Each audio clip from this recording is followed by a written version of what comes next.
All right, y'all. First and foremost, give all praises, glory, and honor to the Most High God of Abraham, Isaac, and Jacob, and his son Hamashiach, some call Yahushua, Yeshua, Yehoshua, Yashayah. We mostly know as Jesus Christ.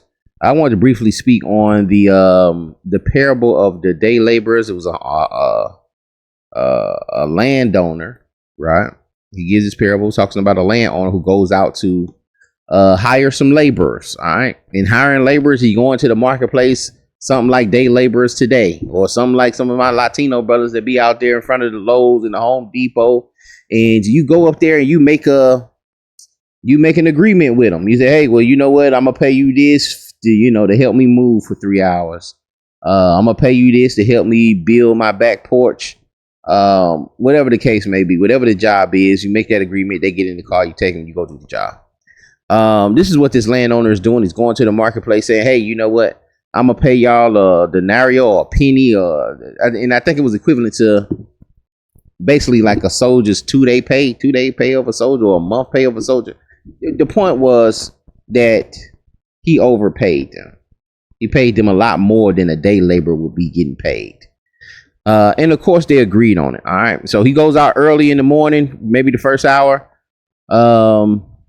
which is like 6 o'clock, and gets these laborers. They agree, take them back and let them work. Then he goes and does it again during this third hour. He goes back out and goes to the marketplace, gets more laborers, and they agree, and they go and go work in the vineyard or whatever work he had them doing. He does it again the ninth hour. He go get more people the ninth hour. And then he gets more people the 11th hour. All right, 12 hours in a day.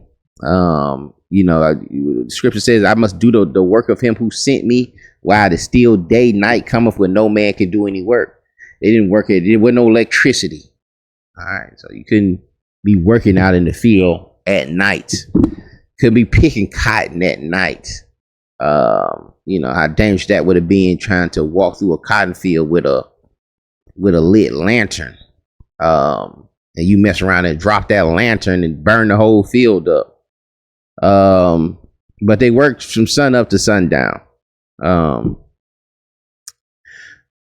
So the 11th hour would be, pretty much the last hour. These folks only worked an hour. Those last group that he picked, he only worked an hour. The other people, some people that worked the whole 12 hours. Some people worked 9 hours. Some people worked 6 hours. Some people worked 3 hours. Some people worked 1 hour. Now, when it was time to pay, everybody lined up and pay, because Scripture tells us that you must pay a man before nightfall. You got to pay that man. All right, that's law. You got to pay that man. But when it came time to pay, he made the first lesson. I'm gonna do a lesson on that too. Y'all willing? Maybe this Shabbat. We'll do a lesson on the first shall be last and the last shall be first.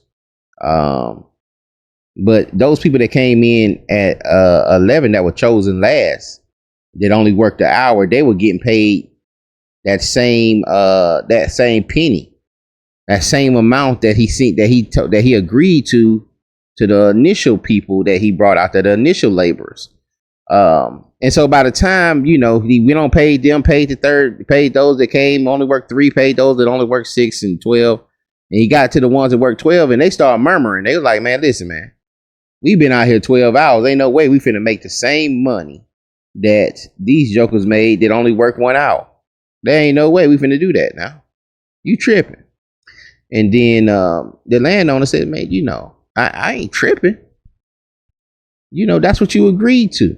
I can do whatever I want to do with my money. This is my money. This is my land. I can distribute it the way I want to distribute it. And the case being, there's a few lessons we can glean from this. Probably most important is that we must understand that us getting into the kingdom, we didn't deserve it. All right. We don't deserve to enter into the kingdom. We've all fallen short of the glory of God. We've all fallen into sin and transgressed the law.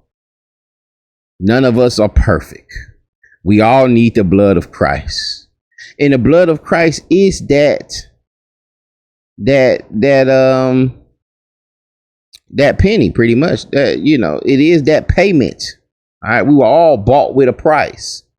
It is that payment that we all receive, whether we work 12 hours, whether we work 9 hours, whether we work 6 hours, whether we work 3 hours, whether we work 1 hour.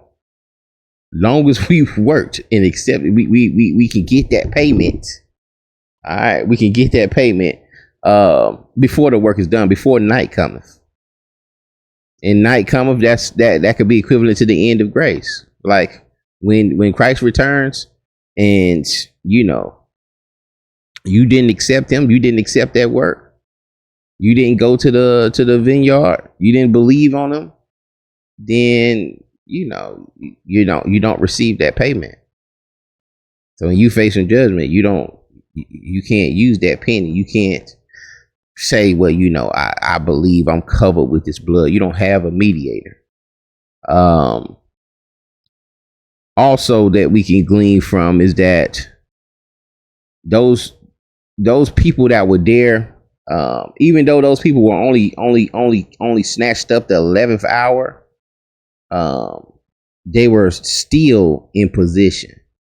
They had been out there the whole time. They had been out there the whole 12 hours. They weren't working, but they were out there looking for work the whole 12 hours.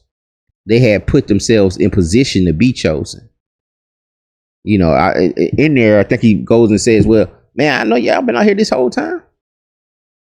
Man, y'all go ahead and go in there, man. We get you paid. Go in there, go to the land and get to working, man. We get you situated. And sometimes, man, people aren't chosen for certain reasons. Sometimes people have disabilities. Sometimes people look weak. If you ever went out there and got you some laborers to help you with some things, you evaluating the stock. You're like, let me hit you, because you're trying to look at strength and see if your brothers can hold that in front of you. And you're not going to pick nobody who's out there, with one leg, one arm. You ain't finna choose him to help you move. You want to get the most out your money. So these laborers don't get chosen, but even though they're not chosen, they're always in position to be used. And we have to do that. We can't just, we have to be putting ourselves in position. You can't just be sitting, you can't just be watching videos, make yourself known, give a shalom. You can't just be going to church and sitting in the back. You can't just be going inside of these synagogues or inside of these these schools. We call them schools, Israelite school or Israelite congregation. Don't go into the congregation and be sitting in the back and not put yourself in a position to be used. You hiding. A lot of us good in these things and start hiding, and we want to be a part, but we're not standing up front to be used. We're sitting in the back like, nah, we don't want to do the work. We don't want to go to that landowner's land. We don't want to go there. Nah, we straight. We ain't trying to. I don't care what hour it is. We ain't trying to do it. But we have to make sure that we putting ourselves in position. No matter if we have, because you don't know. The Most High loves the lowly. He loves the humble. It's a brother right now that's going across the country. I forget the brother's name. But he used to be this great football player, was ranked high, finna go to the NFL, got in a terrible accident. And now his arm is messed up. And he travels the world giving his testimony and how the Lord, saved him and brought him back from not just death, but from suicidal thoughts, etc. And got him to the place he's at now. Well, he's traveling the world giving his testimony. But you got to put yourself in position. You don't know how the Lord will use you.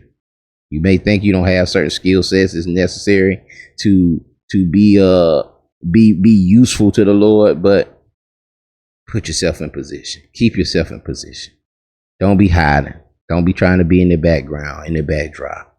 Make yourself known. Make your skill sets known. Um, um, outside of that, yeah, I think that's it. You know, we get them 2 lessons. Where I'm at. Well, we had 10 minutes. So you get those 2 lessons, gleaning from that parable of the parable of the laborers. And I pray this thing was edifying. Y'all be blessed. We'll see y'all on the next one. Shalom.